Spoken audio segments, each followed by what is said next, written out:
درود، شما برنامه خبری رادیو آزادی را مستقیما تماشا دارید. در دوام 15 دقیقه آینده من عبدالله اشرف شما را با خبرهای سه‌شنبه روز 2 اکتبر آشنا می‌کنم. حالا توجه کنید به سرخط موضوعهای برنامه امروز. دعوت به ارتش شروع شد. خادمان وزارت مدافعه میگویند بهبود شرایط خدمت و بیشتر شدن اختیاریان ضرورت ابله را کاملا از بین برده است. کمیسیون طبی میتواند که برای خدمت نمودن یا اینکه برای شامل نمودن شهروندان به صف قوای مسلح بهترین ها رو انتخاب نماید. برق گران می شود. از ماه نوامبر نرخ 1 کیلووات ساعت نیروی برق 20 درم می شود که از نرخ فعلی 4 درم بیشتر است. دایره 1.5 متری سید نادر حیدرов استای تاجیک از گلاب کلانترین دایره ساخته‌اش را به موزه ملی تحفه کرد.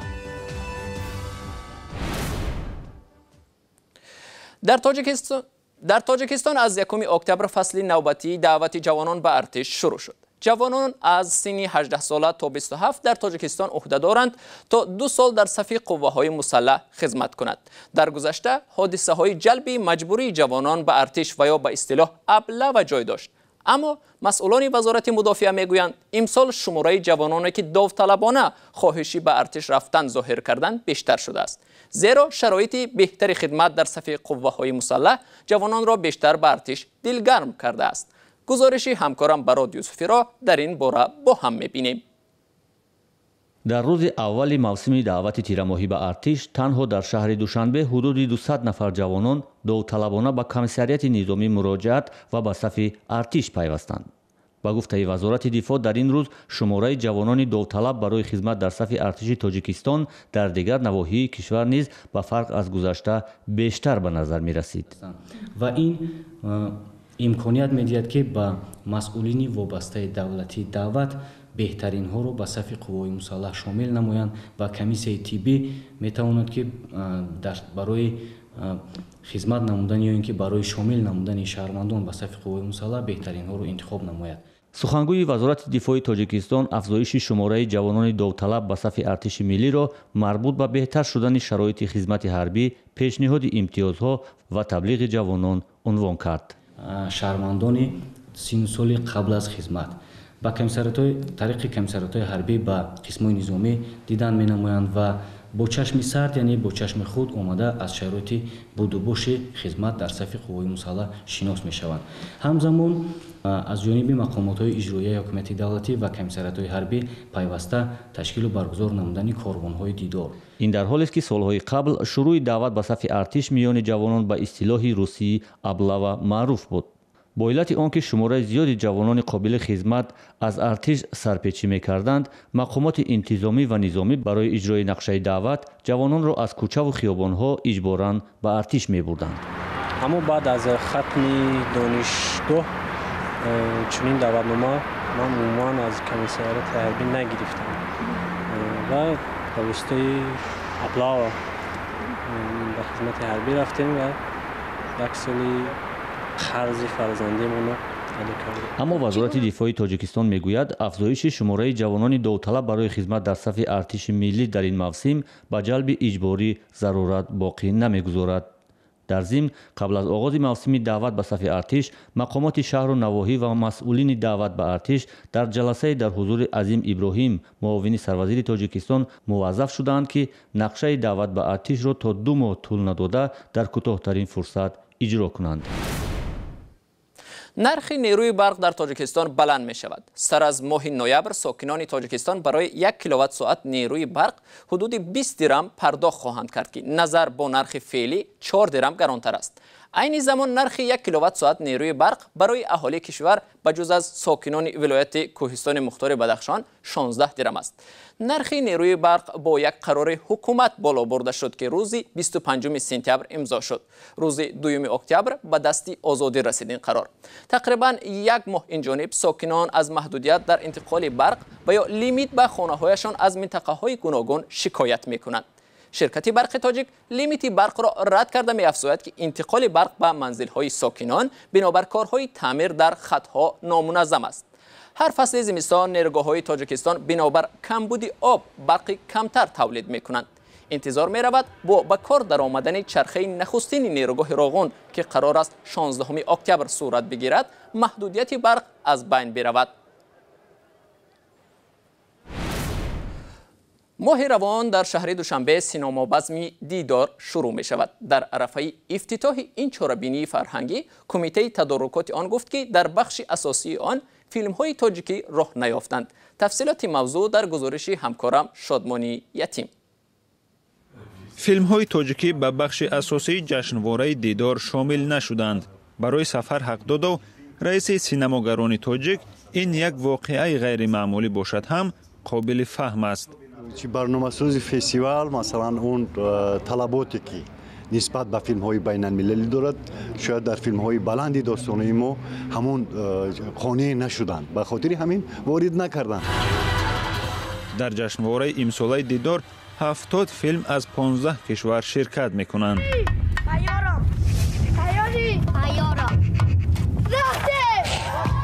تنگنا فیلم از محیدین مظفر که بر اساس نوشته نویسنده تاجیک ساربان تهیه شده است برای سبقت در این جشنواره پیشنهاد شده بود. به قول مسئولین آن را در بخش فیلم های ملی جای دادند. یک فیلمی که دعوای وارد شدن به این چیز داشت ولی در که سطح حرفیتش خیلی بلند است نسبت به اون فیلم های دیگر و به خاطر تقویت دادن بر آزمون ملی فیلم های تاجیکی در اونجا گذاشتن که سطحش هم از نظر جایزه ها و برابری جایزه ها پایانتر از سطح بین المللی نیست. هنوز فیلم های تاجیکی شاه جایزه فستیوال دیدار را نگرفتند. فستیوال دیدار از 16 تا 20 اکتبر برگزار می شود و سینماگران امید دارند جشنواره برای حرفه‌ای شدن فیلم ها تحریک می دهد. حالا سیر میکنیم به شهر کولاب. در کارگاه اوستای ساز سید نادر حیدروف بزرگترین دایره تاجیکستان ایجاد شده است. اوستای جوان از پیشنهاد پلیس زیاده بر عوض دایره که سیاحان خارجی پیشنهاد نمودن خودداری کرده این دایره نادر را به موزه ملی تاجیکستان تحفه کرد. حالا ببینیم که این اوستای ماهر به ساختن چه سازهای نادر دیگری قادر است. توجه کنید به گزارش همکارانمان مومن احمدی و محمود جان رحمتزاده. در این گوشه به چوب‌های بیجان سید نادر روح می‌بخشد. او با چنین تصور ساعت‌ها پیش این دستگاه به پا می‌ایستد.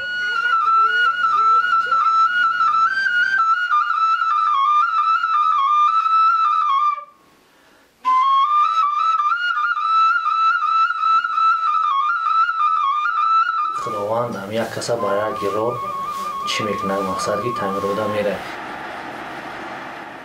سید نادر 30 سال دارد و در کولاب مشهورترین اوستای ساز است. زیاده از 13 نمود اسباب موسیقی می سازد. نام سید نادر همان وقت ورد زبانها شد که بزرگترین دایره را دوام 1 ماه ساخت.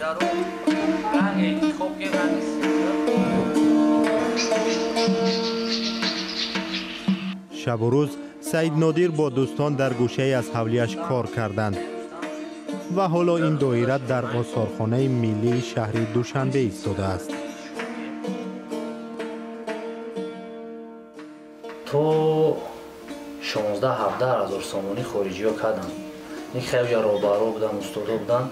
با مصلحتی گفتیم که مقصد همین چیز دستی تاجیک است و در آثارخانه تاجیک مال تاجیک باید بیسته.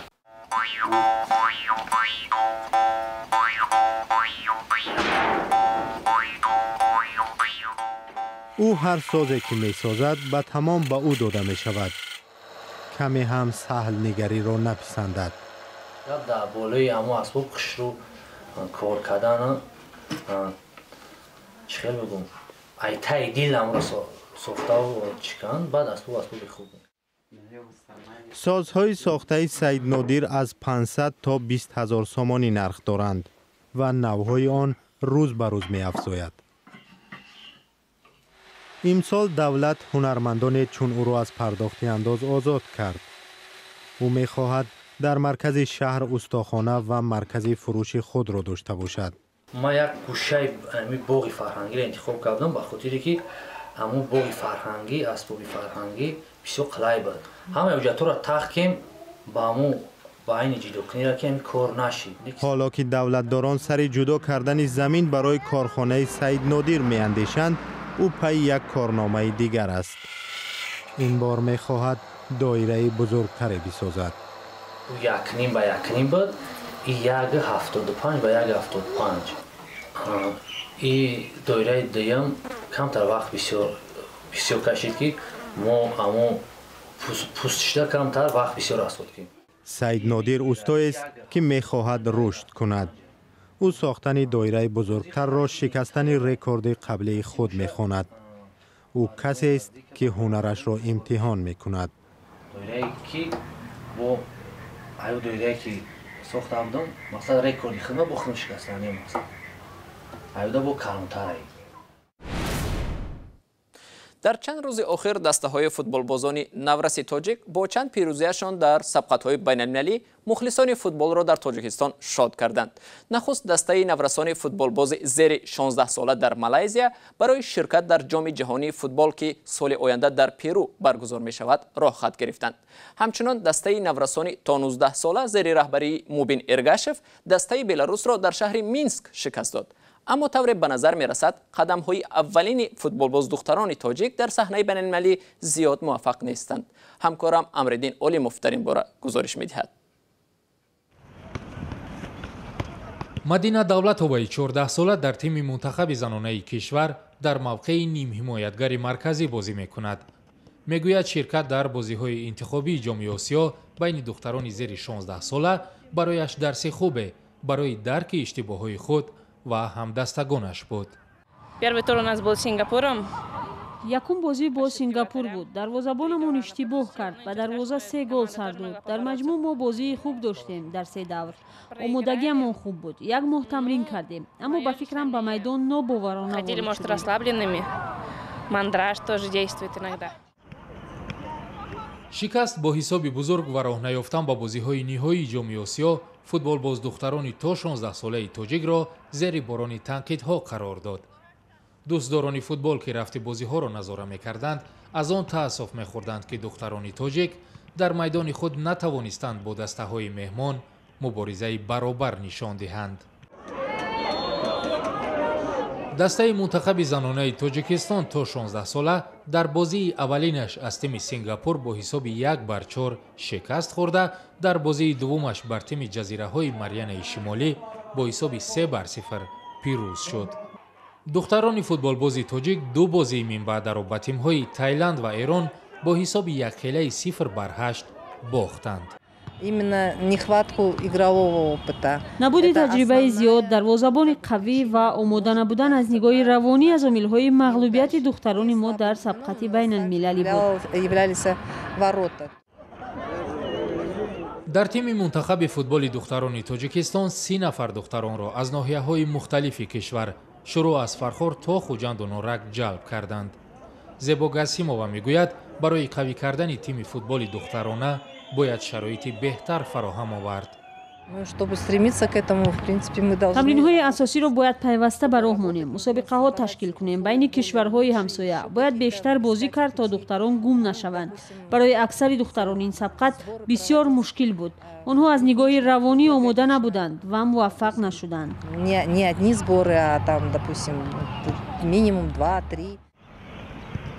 دختران فوتبالباز و هم مربیان آنها می‌خواهند لیگ زنانه فوتبال که امسال تأسیس یافت فعال باشد.